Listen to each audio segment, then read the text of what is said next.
Sahani and I'm back with the new video for class 10th, and in this video we are starting with topic 2 of the rise of nationalism in Europe, and I'm again reminding you boards में इसमें 5 markers पक्का आने वाला है and मैंने हर एक topic की individually question answers भी डाले हैं. Kindly see that the link is in the description box. So let's get started with the topic 2 of this chapter.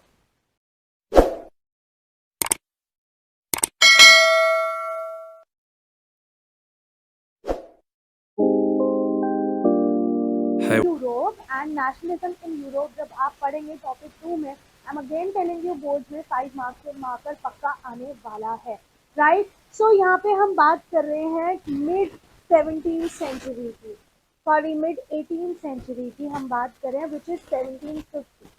1750 तक यूरोप में एक भी नेशन स्टेट नहीं था. क्यों नहीं था? क्योंकि बहुत ज़्यादा डाइवर्सिटी थी. अलग अलग रिलीजन के, रिलीजन के, लैंग्वेज के, हिस्ट्री के, ट्रेडिशन के लोग रहते थे. मतलब कोई कॉमन लैंग्वेज नहीं थी, कोई कॉमन हिस्ट्री नहीं थी, कोई कॉमन ट्रेडिशन नहीं था. ठीक है. जर्मनी, इटली और स्विट्जरलैंड, अगर मैं इन तीनों की बात करूँ, जर्मनी, इटली और स्विट्जरलैंड, ये किंगडम्स में डिवाइडेड थे. ठीक है. डचीज और कैंटन की बात करूँ तो ऑटोनॉमस टेरिटरीज थी. ठीक है, ऑटोनॉमस टेरिटरीज थी. ईस्टर्न और सेंट्रल यूरोप की बात करूँ तो ऑटोक्रेटिक मोनार्की थी. ऑटोनॉमस, ऑटोक्रेटिक, ये सब आप पहले टर्म्स पढ़ चुके हैं, राइट. तो therefore we can see that कोई कॉमन आइडेंटिटी नहीं है, कोई कॉमन कल्चर नहीं है, कोई कॉमन लैंग्वेज नहीं है. ऑस्ट्रिया और हंगरी को कौन रूल कर रहा था? Habsburg empire. हंगरी की आधी से ज़्यादा पॉपुलेशन मग्यार बोलती थी और आधी अलग अलग डायलेक्ट्स बोलती थी, उसकी लिपियाँ बोलती थी. Alpine region, Tyrol, Austria, southern Bohemia की बात करूँ तो ये लोग जर्मन स्पीकिंग थे, और यूरेशिया की बात करूँ ये लोग पॉलिश पीपल थे. तो कैन यू सी कि कितना डाइवर्सिफिकेशन ऑफ लैंग्वेज है. अगेन बहुत ज़्यादा डाइवर्सिफिकेशन है, बहुत ज़्यादा डाइवर्स पॉपुलेशन थी पूरे यूरोप की. दिस इज द रीजन कोई कॉमन लैंग्वेज, कल्चर, आइडेंटिटी नहीं था. ठीक है. उसके बाद अगर मैं यूरोप की बात करूँ तो Europe was divided into 3 division. Alright, Europe was divided into 3 division, that is first division, second division and third division. Alright, अगर मैं फर्स्ट डिविजन की बात करूँ तो फर्स्ट डिविजन में आते थे एरिस्टोक्रेसी. क्या आते थे फर्स्ट डिवीजन में? एरिस्टोक्रेसी. और एरिस्टोक्रेसी में क्या आती थी? Dominant classes, alright, land owning classes, families were tight, मतलब कि जो डोमिनेंट क्लास थी, जिनके पास सबसे ज़्यादा लैंड था. ठीक है. फैमिलीज जिन जो आपस में, ये जो आपस में एरिस्टोक्रेसी पीपल थे, they use to make relationship through marriages. French बोलते थे they were less in number and they were united by the common way of life. ये फर्स्ट डिवीजन था. ठीक है. अगर मैं सेकेंड डिवीजन की बात करूँ, सेकेंड डिवीजन में आते हैं पीजेंट्स. पीजेंट्स को मेजॉरिटी इन नंबर, सबसे ज़्यादा मेजॉरिटी थे, एंड ये एरिस्टोक्रेट्स के लैंड पे ध्यान रखते थे. और थर्ड डिवीजन में आता है आपका middle class. Alright, third division में आता है middle class. So you can see that जो यूरोप है, it was divided into 3 division. First division, second division, third division. First में aristocracy, rich people, land owning class, dominant class. French बोलते थे use to tie their families with marriages. ठीक है. And French common language थी, united by the common way of life. और second की बात करें तो उसको पीजेंट्स थे, they were more in number and they use to look after the land of the aristocrats. और थर्ड में डिवीजन में आता था मिडिल क्लास. ठीक है. तो जो दो आइडियाज थे, नेशन यूनिटी और लिबरल नेशनलिज्म के, नेशन यूनिटी मतलब एक यूनाइटेड नेशन होना चाहिए, और लिबरल मतलब लोगों को फ्रीडम मिलनी चाहिए, डेमोक्रेटिक कंट्री होना चाहिए, सोशल रिपब्लिक कंट्री होनी चाहिए. तो इन दोनों आइडिया से इन्होंने नेशन यूनिटी निकाला. वैसे नेशन यूनिटी क्या है, सुनो. State where people have common culture, common language, history, tradition, they stay together.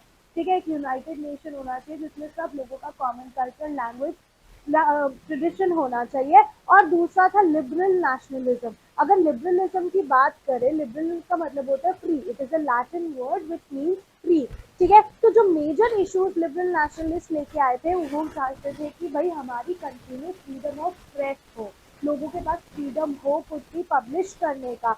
अब सबके पास अपनी, सबके लिए फ्रीडम का मतलब अपने तरीके से था. मेरे लिए फ्रीडम का मतलब कुछ और, आपके लिए कुछ और, जैसे आपने नेल्सन मंडेला इंग्लिश के चैप्टर में भी पढ़ा होगा। तो अगर मैं मिडिल क्लास की बात करूँ तो मिडिल क्लास के लिए फ्रीडम क्या था? मिडिल क्लास के लिए फ्रीडम था, freedom for individual, that is the freedom for middle class. Equality before law, कि लॉ के आगे सब लोग इक्वल हो, no should be, no one should be like unequal before the law.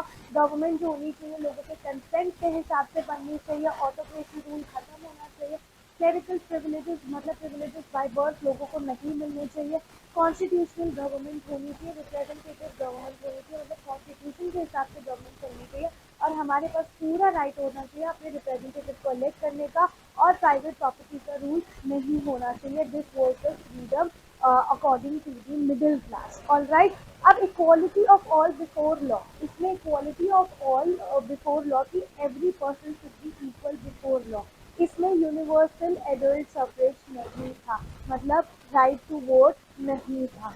और राइट टू वोट नहीं था। रेवोल्यूशनरी का कहना था कि वही लोग जिनके पास लैंड है, जिनके पास प्रॉपर्टी है, वही मैन जिनके पास प्रॉपर्टी है, उन्हीं के पास राइट टू वोट होना चाहिए। No right should be given to man without property, no right should be given to women without property. उसके बाद जैकोबिन क्लब्स आए थे। ठीक है, सबसे पहले इक्वालिटी ऑल बिफोर लॉ में यूनिवर्सल सफरेज नहीं था, only right to vote was given to man with property. फिर जैकोबिन क्लब्स आए थे। जैकोबिन क्लब्स ने क्या किया, राइट टू वोट सारे अडल्ट मेल को दिया, वुमेन को नहीं दिया। फिर लेटर ऑन नेपोलियनिक कोड आया था। नेपोलियनिक कोड में लिमिटेड सफरेज इंट्रोड्यूस हुआ था कि भाई जो वुमेन का स्टेटस है it should be on completely on the authority of either fathers और हस्बैंड। ठीक है, मतलब फादर्स या हस्बैंड के हिसाब से वुमेन वोट करेंगी, it completely depends upon them. तो नेपोलियनिक कोड में क्या था, लिमिटेड सफरेज दिया गया था and reduce women to the status of minor subjects to the authority of father and husband. ठीक है, फिर 19 एंड अर्ली 20th सेंचुरी की बात करूँ तो वुमेन, ठीक है, नॉन प्रॉपर्टीड मैन, इन्होंने मूवमेंट करी against this and they demanded कि हमें भी इक्वल पॉलिटिकल राइट्स मिलने चाहिए। राइट, तो अगर आपको आता है कि व्हाट डज लिबरलिज्म मीन या freedom mean according to middle class, तो आप यहाँ से यहाँ तक लिखने वाले हो।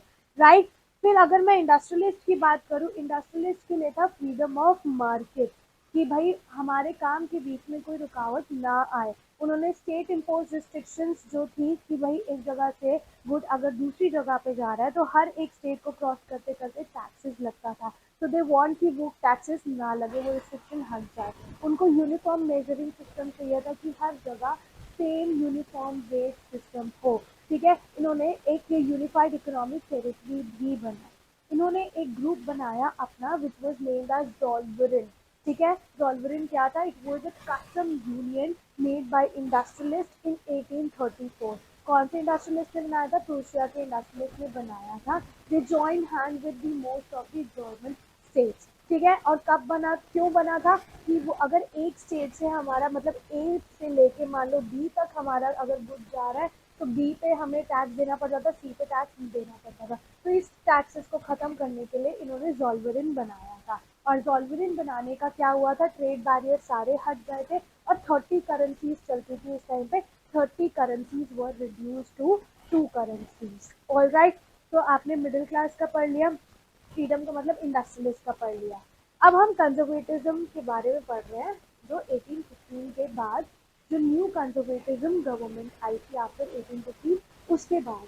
ठीक है, नेपोलियन हार गया था 1815 में। ठीक है, नेपोलियन फ्रांस में नेपोलियन आ गया था।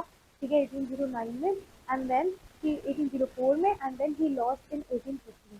किससे हारा था, ब्रिटेन, रशिया, प्रशिया, ऑस्ट्रिया। ये यूरोपियन गवर्नमेंट की तरह से यूरोपियन पावर्स थी, ब्रिटेन, रशिया, प्रशिया, ऑस्ट्रिया। इन्होंने बैटल ऑफ वाटरलू में जो 1815 में हुआ था उसमें उन्होंने नेपोलियन को हरा दिया था। यूरोपियन गवर्नमेंट आई थी उस टाइम पे, न्यू यूरोपियन गवर्नमेंट, बट उनको कंजर्वेटिव पीपल चलाते थे। कंजर्वेटिव आपने 9th स्टैंडर्ड में पढ़ा, लिबरल, रैडिकल्स एंड कंजर्वेटिव, तो मैं उन्हीं कंजर्वेटिव की बात कर रही हूँ।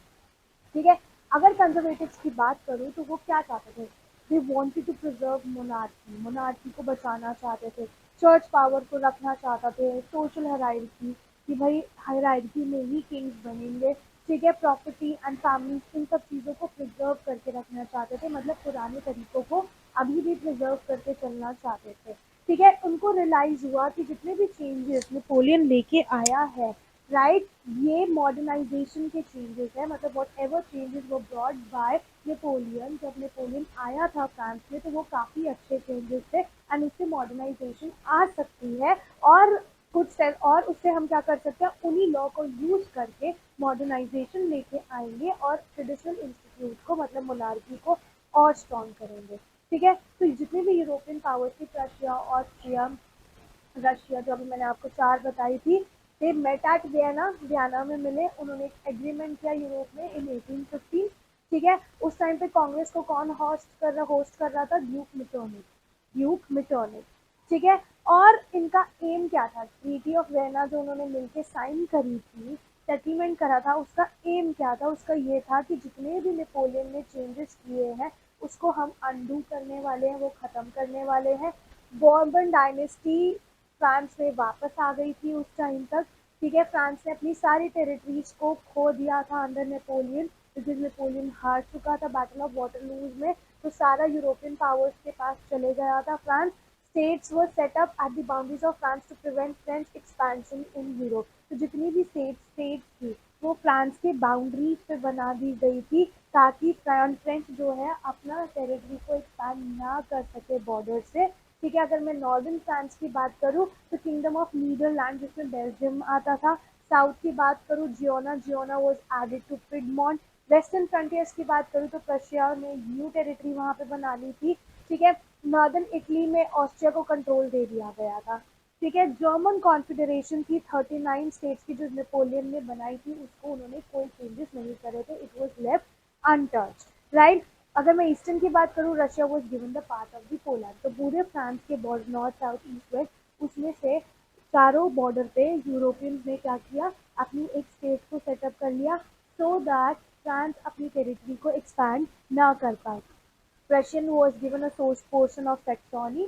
ठीक है, और मेन इंटेंशन क्या थी कि मोनार्की को वापस लाना है जो नेपोलियन ने ओवरथ्रो करी थी, एंड न्यू कंजर्वेटिज्म बनाना है, न्यू कंजर्वेटिव ऑर्डर्स बनाने हैं ताकि पुरानी चीज़ों को हम अभी भी प्रिजर्व कर सके यूरोप में। तो कंजर्वेटिव्स का सोचना ये था। ठीक है, तो कंजर्वेटिव रेगमे में जो था ऑटोक्रेटिक गवर्नमेंट बनाई इन्होंने 1815 में बैटल ऑफ वाटरलू के बाद जब नेपोलियन को हरा दिया था।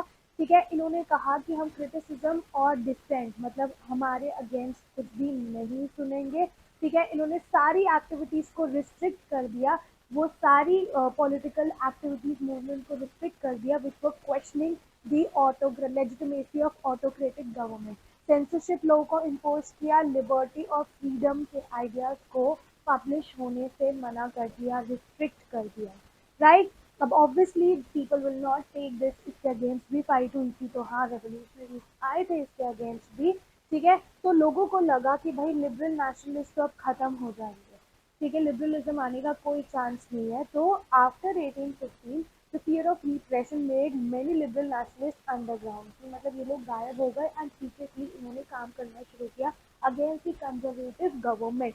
सीक्रेट सोसाइटीज बनाई गई थी, क्यों बनाई गई थी सीक्रेट सोसाइटीज, ताकि जितने भी रेवोल्यूशनरीज हैं उनको ट्रेन किया जाए और रेवोल्यूशनरीज अपने आइडिया को पूरे यूरोप में स्प्रेड कर सके। ठीक है, जो जितने भी रेवोल्यूशनरीज थे उन्होंने देखा कि भाई अब हमें बहुत ज़्यादा स्ट्रगल करना पड़ेगा फ्रीडम के लिए, तो सबसे इम्पोर्टेंट रेवोल्यूशनरी थे गिउसेppe मज़ीनी। इससे क्वेश्चन आने के बहुत चांसेस हैं। He was an Italian revolutionary. कहाँ पे बॉर्न हुए थे, जिनोवा में बॉर्न हुए थे 1807 में। ही was the member of a secret society Carbonari. ठीक है, 24 ईयर्स के जब थे इनको इस देश निकाला कर दिया गया था, स्टेट से एग्जाइल कर दिया गया था 1831 में, बिकॉज इन्होंने लिबिया में रेवोल्यूशनरीज की हेल्प करी थी। इन्होंने दो अंडरग्राउंड सोसाइटी बनाई थी।